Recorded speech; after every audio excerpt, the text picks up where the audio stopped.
वनवास का 13वां साल चल रहा था। दंडकारण्य का घना जंगल और उस जंगल के बीचों बीच एक शांत कुटिया। यहीं से रामायण की वो कहानी शुरू होती है जो आगे चलकर सब कुछ बदल देती है। सीता हरण।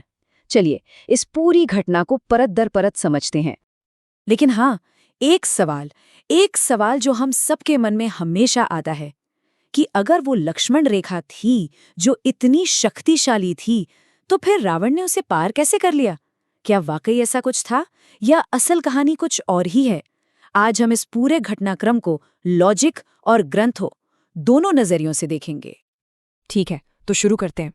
देखिए, ये सिर्फ एक किडनैपिंग की घटना नहीं थी। ये वो चिंगारी थी जिसने रामायण के महायुद्ध की आग को भड़काया था।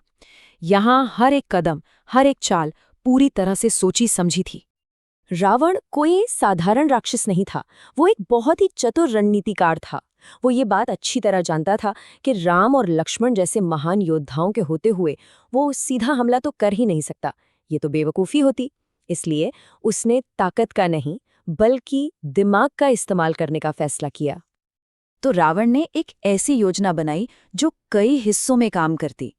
एक मल्टी स्टेप प्लान जिसका मकसद सिर्फ एक था, किसी भी तरह सीता को अकेला करना। ये एक मनोवैज्ञानिक खेल था, ताकत का नहीं। अब रावण की योजना की बारीकी देखिए। पहला कदम, मारीच को सोने का हिरण बनाकर भेजा। एक ऐसा लालच जिसे देखकर सीता का मन मचल गया। राम उसके पीछे गए और पहला सुरक्षा घेरा टूट गया। दूसरा कदम, मारीच ने राम की आवाज में जोर से पुकारा, हे लक्ष्मण, जिससे सीता घबरा गईं और उन्होंने लक्ष्मण को जाने पर मजबूर कर दिया। और बस रावण का काम हो गया, सीता बिल्कुल अकेली रह गई। तो समझने वाली बात यह है कि रावण ने अपनी शक्ति का इस्तेमाल नहीं किया, उसने राम और सीता की भावनाओं को ही अपना हथियार बना लिया।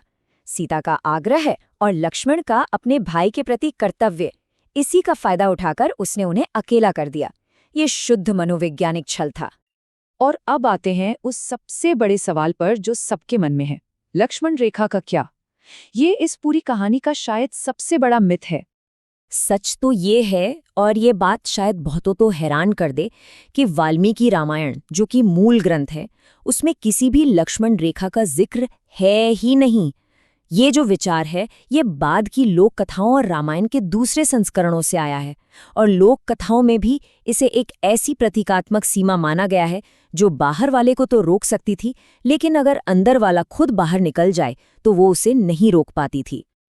और रावण ने ठीक इसी बात का फायदा उठाया। वो एक साधु का वेश धरकर आया और भिक्षा मांगने लगा। अब उस समय के नियम के हिसाब से दरवाजे पर आए साधु को खाली हाथ लौटाया नहीं जा सकता था। तो सीता को उस प्रतीकात्मक सुरक्षा यानी कुटिया की देहरी को लांघकर बाहर आना ही पड़ा। और जैसे ही उन्होंने वो सीमा पार की, रावण अपने असली रूप में आ गया। जब रावण सीता को जबरदस्ती अपने विमान में ले जा रहा था, तब कहानी में पहले हीरो की एंट्री होती है, और वो कोई राजा या योद्धा नहीं बल्कि एक पक्षी था, जटायु। वो इस अपराध के पहले और सबसे अहम गवाह बने। जटायु बहुत बूढ़े थे। वो जानते थे कि वो महाशक्तिशाली रावण के सामने एक पल भी नहीं टिक पाएंगे। फिर भी उन्होंने एक पल भी नहीं सोचा और रावण पर हमला कर दिया। ये हिम्मत ताकत से नहीं बल्कि धर्म और कर्तव्य की भावना से आती है। और जटायु का ये बलिदान बेकार नहीं गया। वो बुरी तरह घायल हो चुके थे, लेकिन अपनी आखिरी सांस तक उन्होंने राम का इंतजार किया और उन्हें सबसे जरूरी जानकारी दी, अपराधी कौन है और वो किस दिशा में भागा है। ये वो पहला सुराग था जिसने पूरी खोज को एक दिशा दी। अब कहानी का रुख पलटता है। जब राम और लक्ष्मण कुटिया पर लौटे और उसे खाली पाया तो उनके दुख का कोई ठिकाना नहीं था। लेकिन राम ने अपने दुख को जांच पड़ताल पर हावी नहीं होने दिया। उन्होंने एक जासूस की तरह काम करना शुरू कर दिया। उन्होंने हर छोटे से छोटे सुराग पर ध्यान दिया, संघर्ष की वजह से टूटी हुई टहनियां, जमीन पर अजीब पैरों के निशान, और फिर आखिर में घायल जटायु से मिली पक्की खबर। ये दिखाता है कि गहरे दुख में भी उन्होंने अपना आपा नहीं खोया और बहुत मेथोडिकल तरीके से सबूत इकट्ठा किए। तो जटायु से मिली दिशा के आधार पर वो दक्षिण की तरफ चल पड़े, और रास्ते में उनकी मुलाकात हुई शबरी से, जिनकी भक्ति ने उन्हें न सिर्फ हिम्मत दी बल्कि आगे का रास्ता भी दिखाया। अब तक ये खोज सिर्फ 2 भाइयों का एक व्यक्तिगत मिशन था, लेकिन दक्षिण में पहुंचने के बाद ये एक बहुत बड़े सैन्य अभियान में बदलने वाला था। यहाँ उनकी मुलाकात हनुमान और सुग्रीव से हुई, और ये जो गठबंधन था, ये रणनीतिक तौर पर एक गेम चेंजर साबित हुआ। इसने राम को एक विशाल वानर सेना की ताकत दी, जो इस खोज के लिए बहुत जरूरी थी। खोज के दौरान वानरों को वो आभूषण मिले जो सीता ने एक निशानी के तौर पर रास्ते में गिराए थे, और जब ये गहने समुद्र के किनारे पर मिले तो ये एक पक्का सबूत था। अब ये साफ हो गया था कि सीता को ले जाने वाला समुद्र के पार किसी द्वीप पर है। अब चुनौती बहुत बड़ी थी।